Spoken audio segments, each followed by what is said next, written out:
बिस्मिल्लाहिर्रहमानिर्रहीम अस्सलाम वालेकुम viewers, welcome back to my YouTube channel. जैसा कि आप सबके इल्म में है कि अब तक एसटीआईज़ की जितनी भी अपडेट्स आई हैं वो सब इस चैनल पे आपके साथ शेयर की गई हैं। तो एसटीआई के पोर्टल पे एक नई अपडेट आई है, इसी वजह से ये वीडियो मैंने स्टार्ट की है। सबसे पहले आपने एसटीआई की पोर्टल पे लॉगिन कर लेना है। गूगल पे जाएंगे आप sti.pesrp.education.pk लिख कर आप उसको ऐड करेंगे। जैसे ही आपको ऑप्शन आएगा लॉगिन कर लेना है आपने, और उसके बाद आपने आ जाना है ट्रैक एप्लीकेशन वाले पॉइंट पे। यहाँ पर ये जो ऊपर 3 लाइंस हैं इनको आपने क्लिक करना है और इन 3 लाइंस से आपको ट्रैक एप्लीकेशन का ऑप्शन शो हो जाएगा। अब यहाँ पे आपके पास ऑप्शन है home, view profile, available internships and track application. Track application को क्लिक किया तो आपका जो पेज है वो ओपन हो जाएगा। जिन जिन स्कूल में आपने अप्लाई किया था पहले, अब वहाँ पे आपका स्टेटस अपडेट हो गया और अब आप लोग शॉर्ट लिस्टेड में आ गए हैं। शॉर्ट लिस्टेड अब तकरीबन 70 to 80% जो कैंडिडेट्स हैं उनका शॉर्ट लिस्टेड शो होने लग गया है, तो आप भी अपना चेक कर लें। इसके बाद नेक्स्ट ऑप्शन में हमारे पास ये हर शॉर्ट लिस्टेड स्कूल के सामने 4 लाइंस जो है वो नज़र आ रही हैं। इसको कहते हैं एक्शन। अब एक्शन से क्या होगा? एक्शन से बेसिकली आपको पता चलेगा कि जिन जिन स्कूल में आपने अप्लाई किया है उनमें आप समेत कितने कैंडिडेट्स ने अप्लाई किया है, सबका क्या क्या मेरिट बन रहा है, वो सारी डिटेल्स जो हैं वो एक्शन के टैब के नीचे आपको शो हो जाएंगी। अच्छा, इसको क्लिक करके देख लेते हैं एक्शन को। यहाँ एक्शन को हमने क्लिक करके देखा है तो ऊपर तहसील आ जाएगी। आपकी तहसील के वो स्कूल जो आप जहाँ पे आपने अप्लाई किया है उनकी प्रेफरेंस शो हो रही है। उसके अकॉर्डिंगली क्वालिफ़िकेशन और मेरिट से रिलेटेड सारी डिटेल्स जो हैं वो एक्शन के टैब में है। और यहाँ पे आप देख सकते हैं, यहाँ पहले जो प्रेफरेंस से पहले 2 लाइन्स हैं, 2 कॉलम्स बनी हुई हैं, उसमें कैंडिडेट का नाम भी है और उसके अलावा उसका फ़ोन नंबर भी है। उसके बाद वो पोस्ट है जिस पोस्ट के लिए आपने अप्लाई किया है, और देन आपकी मैट्रिक का जो नंबर्स हैं मेरिट में वो ऐड किए हैं। जैसे यहाँ पे 15 आप देख सकते हैं शो हो रहे हैं सामने। फिर आपके इंटरमीडिएट के जो मेरिट के मार्क्स हैं वो ऐड हो रहे हैं। उसके बाद बैचलर्स के और फिर मास्टर्स के, देन आपकी प्रोफेशनल क्वालिफ़िकेशन और देन टोटल मार्क्स।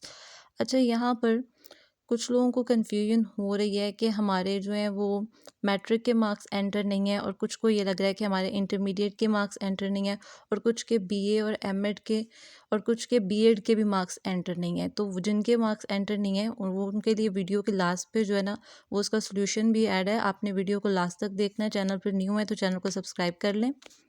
अच्छा, यहाँ पर हम इनके मेरिट को कैलकुलेट कर लेते हैं। मैट्रिक के इनके 15 मार्क्स हैं, इंटरमीडिएट के 13.5 हैं, बैचलर के 13.5 हैं, देन मास्टर और बीएस के 49.5 हैं, और 10 मार्क्स इनके क्वालिफ़िकेशन के। और इसी तरह दूसरे जो है यहाँ पे इनके मार्क्स मिसिंग है। और नहीं, अच्छा, इनके मार्क्स मिसिंग नहीं है। वो जो पहले नंबर पे ना उन्होंने शायद अपने डॉक्यूमेंट्स है वो डबल ऐड कर दिए हैं। उन्होंने अपने बैचलर का यानी कि बीए का भी ऐड किया हुआ है, और उन्होंने अपने बीएससी वाले में भी ऐड किया हुआ है। यानी कि 2 तरह से इसमें डिस्ट्रीब्यूशन है ना मार्क्स की। एक तरफ जो है वो बीए के हैं 2 इयर्स के, वो हैं 15 मार्क्स। दूसरे हैं इसमें मास्टर्स के, एमए के, वो हैं इसमें 40 मार्क्स। तो कलेक्टिवली 55 मार्क्स हो गए। और इसी तरह 55 मार्क्स जो हैं वो बीएस 4 इयर्स के हैं। तो इन्होंने शायद अपना डाटा जो है वो डबल एंटर कर दिया है, इस वजह से इनके 49 हो गए। हालांकि इनको मास्टर के एमए के 40 में से मार्क्स मिलने चाहिए थे, 49 कैसे मिले? अच्छा, अब आप देख लें कि इससे आपके लिए कितना फ़ायदा हो गया कि इनसे जो नीचे मेरिट में लोग हैं ना वो इसको चेक करके इसके ख़िलाफ़ कंप्लेन भी कर सकते हैं, इसको ठीक भी करवा सकते हैं, क्योंकि इनके यहाँ पे 40 में से 49.5 मार्क्स आ गए हैं जो कि नहीं बनते थे। या तो इनका बैचलर की डिग्री नहीं है, अगर है तो फिर यहाँ एमए के इसमें मार्क्स जो हैं वो काउंट होने के बजाय बीएस में से इनको मार्क्स मिल गए।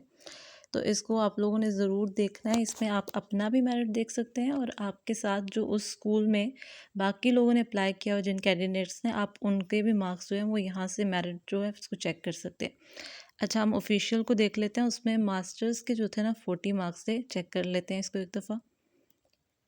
ये देखें जी, ये जो ऑफिशियल इसमें मार्क्स है ना मेरिट के लिए, उसमें मास्टर की 40 है, जो कि मास्टर में आएगा एमए वाला मास्टर। मास्टर ऑफ साइंस जो है यानी एमएस एमफिल वो काउंट नहीं होगा, क्योंकि सिर्फ 16 इयर्स ऑफ एजुकेशन जो है वही इस एसटीआई जॉब के लिए एलिजिबल इसको कंसिडर किया जाएगा।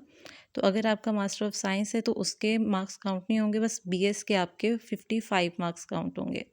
तो यहाँ पर पीछे जो हमने देखा है उनके 15 मार्क्स जो हैं वो बैचलर के भी ऐड हैं और 55 मार्क्स बीएस के भी ऐड हैं। तो इसका मतलब ये है कि वहाँ पर उनके मेरिट का एरर आया है, डेफिनेटली उनसे गलती हो गई होगी कोई उसमें ऐड करते हुए। तो इसी तरह बाकी लोग जो वहाँ पे अप्लाई कर रहे हैं वो इसको चेक भी कर सकते हैं और इस पर रिपोर्ट भी कर सकते हैं, डीओ ऑफिस में कंप्लेन कर सकते हैं कि यहाँ पे मेरिट जो है उनका ठीक किया जाए। और इस तरह से आप लोगों ने बिल्कुल गौर से इसको देखना है, ये ना हो कि आप लोगों का रह जाए और दूसरे लोगों का इस तरह। ये देखें यहाँ पे इनका 49.5 शो हो रहा है, हालांकि बीएस के 55 में से 49.5 तो समझ आते हैं, लेकिन फिर इनके यहाँ बैचलर के 13.5 जो है वो कैसे आए। आप लोगों ने इन छोटी छोटी चीज़ों को बड़े गौर से देखना है। मेरिट जो है वो अक्सर इसी तरह से ख़राब होता है, लेकिन इस पोर्टल का हमें ये फ़ायदा हो कि इसमें जितने भी कैंडिडेट हैं उन सब की इन्फॉर्मेशन यहाँ पे जो है वो अपलोड कर दी गई है। तो इसका मतलब ये है कि हमारे जो एजुकेशन मिनिस्टर हैं वो इस वक्त पंजाब के, वो चाहते हैं कि हर चीज़ मेरिट पे हो। आप खुद ही देख लें, अगर एक जो इनसे नीचे मेरिट में लोग हैं, अगर कोई जाके कंप्लेन करे कि इनका ये मेरिट इस तरह है तो खुद ही वो ठीक कर देंगे इसको। अब इनका टोटल जो बन रहा है वो मेरे ख्याल में 100+ बन रहा है, यानी इनके मैट्रिक के मार्क्स भी, इंटरमीडिएट के मार्क्स भी, क्योंकि बैचलर के तो सीधे सीधे इनके 15 मार्क्स जो हैं वो एक्स्ट्रा ऐड हो गए हैं ना। तो इनको दोबारा से इसको हम कैलकुलेट करके देखते हैं। व्यूवर्स, आपने सिर्फ अपना मेरिट जो है वही कैलकुलेट नहीं करना, बल्कि आपने लिस्ट में जितने भी कैंडिडेट हैं उन सब का चेक करना है कि किसी और का भी इसी तरह एक्स्ट्रा नंबर्स तो ऐड नहीं हो गए। जैसे ये देखें, यहाँ पे इन लोगों का सिर्फ बीएस के ऐड हुए हैं, इसलिए इनको तो 49.5 मिलना समझ में आता है कि 55 में से इनके मार्क्स ऐड हुए हैं। लेकिन वो जो फर्स्ट वाले, यहाँ भी देखें, यहाँ पर भी एक मिस्टेक नज़र आ गई। देखें, इनको 13.5 मार्क्स जो हैं वो बैचलर के मिल गए हैं, लेकिन इनको यहाँ एमए के जो कि 44 मार्क्स मिले हैं, हालांकि मिलने इनको चाहिए थे 40 में से। तो ये तो दोबारा देख लें आप, यहाँ पे बीएस के तो 55 थे, उसमें से तो 49.5 मिले। इनको मिलने चाहिए थे बैचलर के 13.5 जो कि उनके ऐड हैं, देन इनको मास्टर के मिलने चाहिए थे 40 में से, तो इनको 44.5 मिल गए।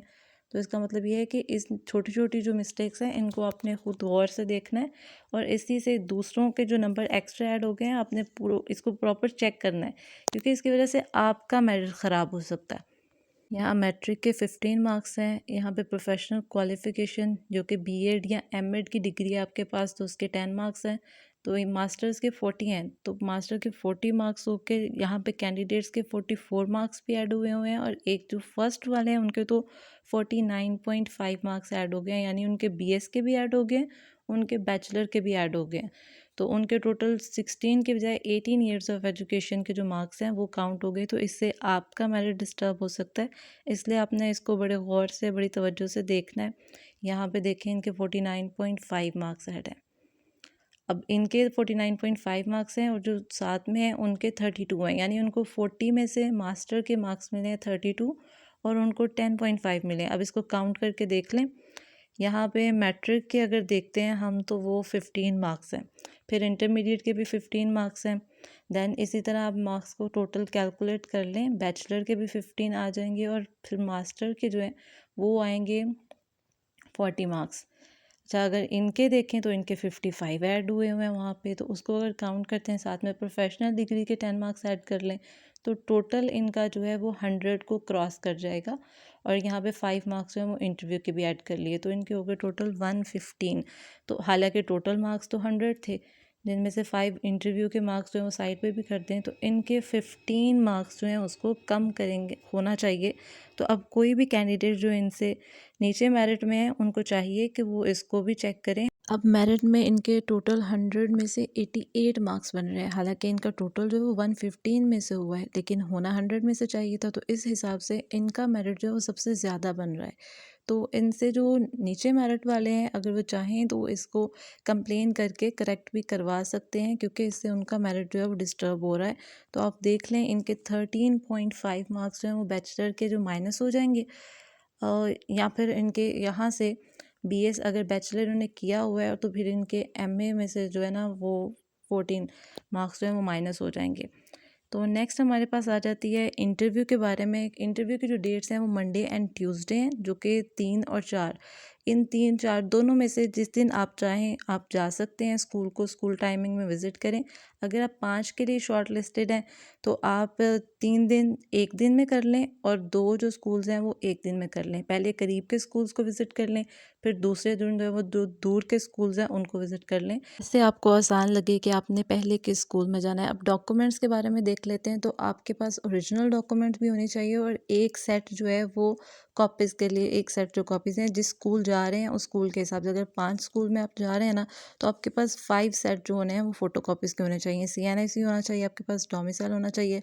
इसके अलावा आपके पास आपकी CV या रिज्यूम होना चाहिए, साथ में आपके प्रोफेशनल क्वालिफ़िकेशन और अपने एक्सपीरियंस के जो सर्टिफिकेट्स होते हैं वो सब भी होने चाहिए, ओरिजिनल भी और उनकी कॉपीज़ भी।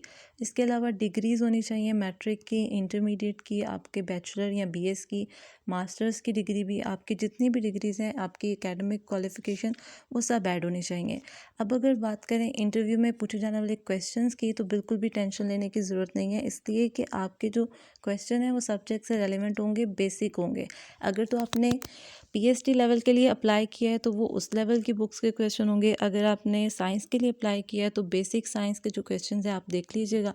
और अगर आपने मैथ के लिए तो जैसे आप टेबल्स जो हैं वो 2 से 20 तक उनको आप एक नज़र देख लीजिएगा। साथ में आप अपने एडिशन, मल्टीप्लिकेशन, सब्ट्रैक्शन, डिवीजन के जो क्वेश्चंस हैं उनको भी देख लें। इसके अलावा मैथ्स में आप नंबर सिस्टम को देख लें, सेट्स को देख लें।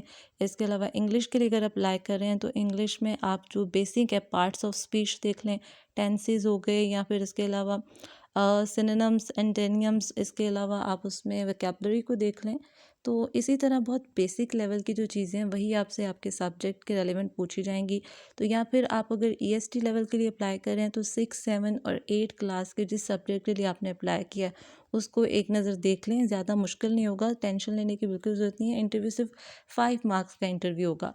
तो 5 मार्क्स का इंटरव्यू है, इसमें वो आपसे रॉकेट साइंस के फार्मूलाज तो नहीं पूछेंगे। और ये इंटरव्यू का मकसद सिर्फ़ और सिर्फ आपके कम्युनिकेशन स्किल्स को जांचना है। और इसके लिए अगर आप मैथ के लिए जा रहे हैं ना तो याद आ गया मुझे, आप अलजबरा और फैक्टराइजेशन के जो बेसिक क्वेश्चंस हैं ना, रूल्स, उनको भी एक नज़र देख लें, क्योंकि फैक्टराइजेशन और अलजबरा जो है वो EST में 8, 6, 7 क्लास के जो हैं ये मैथ में फैक्टराइजेशन के बहुत चैप्टर्स होते हैं। ऑफिशियल नोटिफिकेशन के मुताबिक तो इंटरव्यू पैनल में 3 मेंबर्स होंगे। एक जो है वो स्कूल के हेड होंगे, उनका होना यकीनी है, और दूसरा कोई भी सब्जेक्ट स्पेशलिस्ट होंगे। तीसरा DDEO और AEO, इनका बेसिकली हर जगह पे ये नहीं हो सकते क्योंकि इतने ज़्यादा स्कूल हैं तहसील के, कहाँ कहाँ पे ये प्रेजेंट हो सकते हैं। तो इसलिए आपने टेंशन नहीं लेनी। अगर तो ये जॉब आपके हक़ में बेहतर होगी तो इंशाल्लाह आपको मिल जाएगी, इसलिए बेफ़िक्र रहें। और अगर आप चैनल पर न्यू हैं तो चैनल को सब्सक्राइब कर दें। इसके अलावा वीडियो को लाइक करें, शेयर करें। अल्लाह हाफ़िज़।